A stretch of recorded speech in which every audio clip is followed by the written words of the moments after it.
What are the key reasons why your board search strategy is not delivering the results that you're after?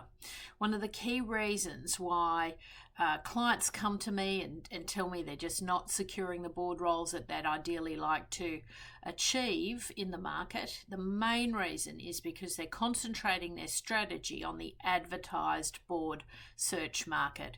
They're looking at roles that are advertised on the AICD job board or Women on Boards job boards.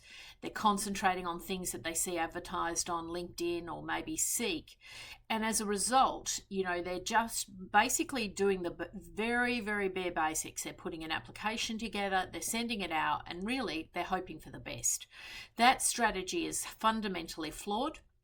And because there are a lot more people in the market now that would like to secure board roles, you're finding that it's much more competitive than ever before to secure a job interview. So that's usually at the heart of it. The second key component is the presentation just isn't quite right.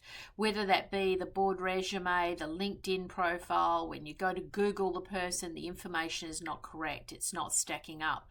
And we find that particularly for aspiring board directors, when you go to Google their profile, you see a project manager or a chief technology officer, you see a lawyer, maybe even a chief financial officer, but you don't see a board member. And that's where your brand becomes extremely important to securing meetings.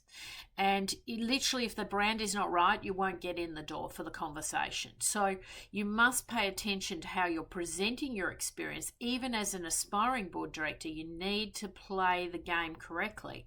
You need to present that information in the right way for the board of directors to be interested in meeting with you. And then the final piece of the equation is you meet people all the time who are really dissatisfied with their results. They're not achieving board positions. And then you scratch the surface and you find out that they're really doing almost minimal to zero business networking. They're not connecting with chairs, non-executive directors, captains of industry, partners in law firms, accounting firms.